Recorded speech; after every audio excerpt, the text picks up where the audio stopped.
Hey guys, December 1st, 2021, and it's actually nice out.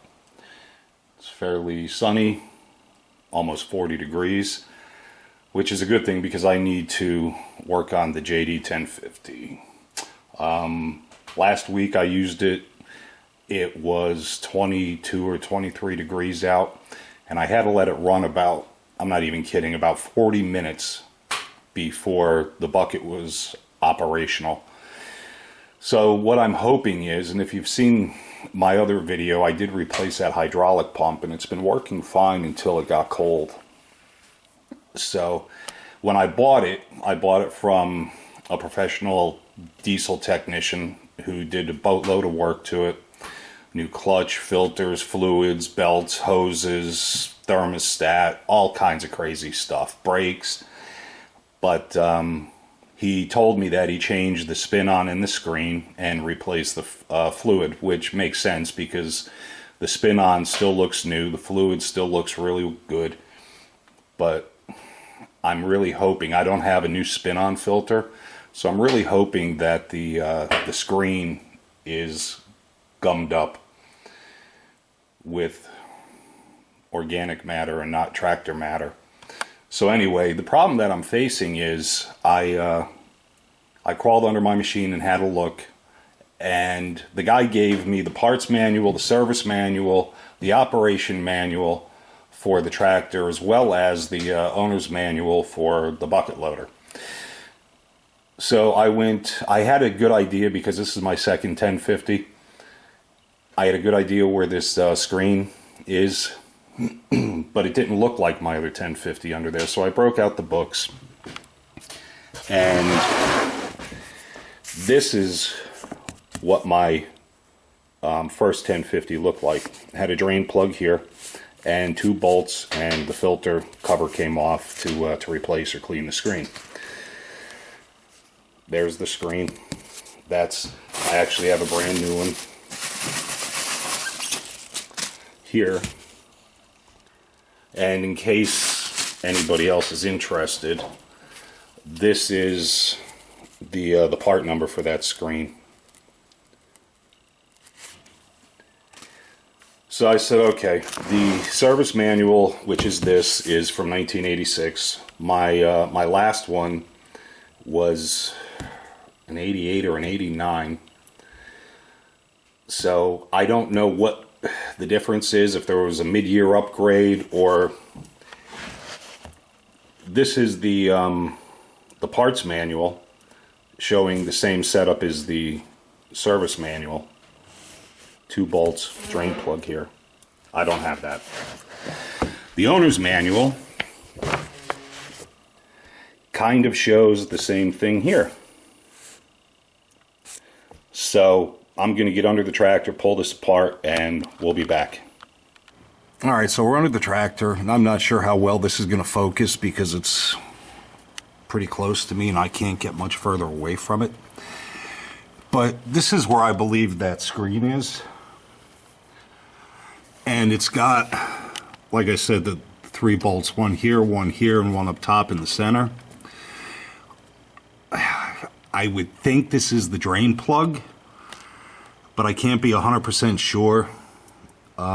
It doesn't make sense if they'd put it up high like this and not down at the bottom. But like I said, on my other tractor, it was very obvious. And I'm just not seeing that on this one. That's the spin-on filter right here. And you can see that's been replaced fairly recently. So what I did is I'm going to try and save some of this fluid because it is supposed to be new. I'm going to pull that drain plug out and hope I don't get a bath. But what I did is I have this old drain pan and I put a clean trash bag inside of it and taped it around the outside so that it's super clean. I'll catch this fluid, and when I'm ready to reuse it, if I decide to reuse it, I'll run it through a fine mesh strainer just in case anything weird gets, caught up in there. But let me get this cracked open and we'll see where we're at. We'll be back. Alright, so that's where the screen is, and boy, the fluid doesn't look like that on the dipstick, but it looks awfully milky. Possibly condensation from getting warm and getting cold quick. But yeah, that's where it is. So I'm going to let this run out a little bit. Get that out of there. This is the cup. And oh god, yeah, look at that. It's like warm peanut butter. So I think I may have found my concern. I won't be reusing that fluid. So yeah, there's the old fluid. Doesn't look good at all. And of course I dropped a bolt in it, one of the cover bolts, so we have to go fishing for it. Nothing's ever easy. Screen. There it is. Alright, I was just doing some research, and apparently there's a lot of guys that are removing the spin-on filter and putting a block on it so that there's no filter there any longer, and leaving in this screen, which makes sense because that's where, you know, the transmission parts live, and I guess you don't want any metal chips getting to the pump.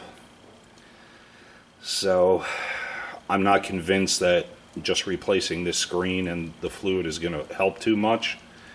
I'm going to guess that if it looks like this, the spin-on filter is going to be in pretty rough shape internally.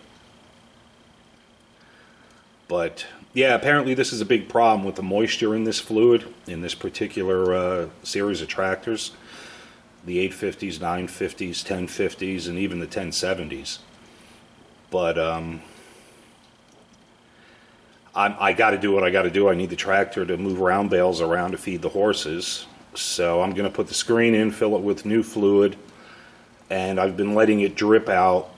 It's since I cut off prior to this piece of the episode. It's been about an hour.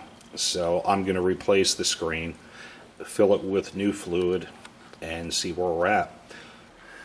Alright, so it's all back together, filled with fluid. And this is the fluid that I went with. I did some research, and the JD 2027 or 1227, I forget what the number is that they call for this, the real thin stuff. It's expensive to start with, and supposedly it's prone to moisture absorption. This stuff is supposed to be the silver bullet. Now, my manual says if you empty the hydraulics, the bucket, the power steering, the rock rake, everything, you're looking at 27 quarts. So you better have quite a bit of this on hand if you're going to go that far. I'm pretty good where I'm at right now. It is a bit low. Hopefully that's not going to affect anything. It registers on the stick, of course, about halfway up from the low to full mark. So I'm okay with that. I'll go out tomorrow and I'll get another gallon or two of this. I don't even know if you can get it in gallons. It may just be the 5-gallon pail. But we're going to start it up, let it run a second, and see what happens. Oh, and in case you're curious, the 3 bolts that hold that screen cover on are 12 millimeter, which makes sense because it's basically a Yanmar tractor. It's, you know, metric stuff even back in the year that this was made. Alright, so we're going to start it up and see what happens. And when I raise the bucket, you may get to see my hillbilly forks that I put on the bucket to move round bales around. But sorry for the garage, it's a mess. The workshop is quite the opposite. So let's see what happens.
tell you that's an enormous improvement.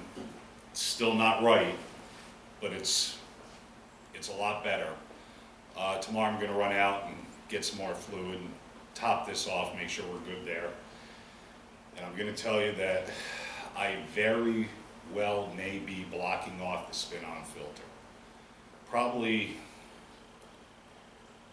the easiest and cheapest way to do it would be to take that filter off and gut it. And that's going to take some time because I'm sure the hole is only probably 3/4 of an inch. But to get in there and pull all the paper out, make sure it's clean as a whistle, put it back on, and then there'd be no blockage in there. It would just flow right through the filter. Save me from trying to track down a block plate. And, you know, if in the future I ever wanted to put a filter on, I'd just take that empty one off and put a real filter on and I'd be good to go. But we're definitely better. We're still not right. It's still slow. That was around 1700 RPM. And yeah, it is what it is. But I love this machine. It's, you know, built like a tank.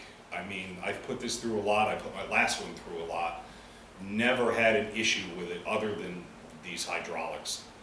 So maybe I'll make a follow-up video on what I'm going to do with this filter, but I truly think that I'm going to gut it and rely on that screen and just keep a good eye on the fluid condition. And like I said, maybe dip that extended magnet down in there. Make sure I don't have any weird metal particles floating around. I have that spare pump. If you saw my last video, I could buy a rebuild kit for that and rebuild it if I damage this pump. But really, that's the only thing I have to worry about is the pump itself. Yeah, maybe some valves and stuff, but the tolerance is so tight on the valves, I don't think anything of colossal size is going to get in there and damage the valves.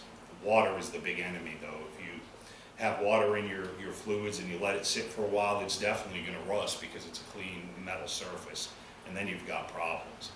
But thankfully, this machine doesn't sit long enough to have that occur, so I'm not going to bore you with any more of my blab. We'll wrap this up. It's definitely an improvement. It's not right. We're seriously considering the spin-on filter mod, but we'll see what happens. We'll keep you guys posted. Enjoy your December 1st and have a great day. Thanks, guys.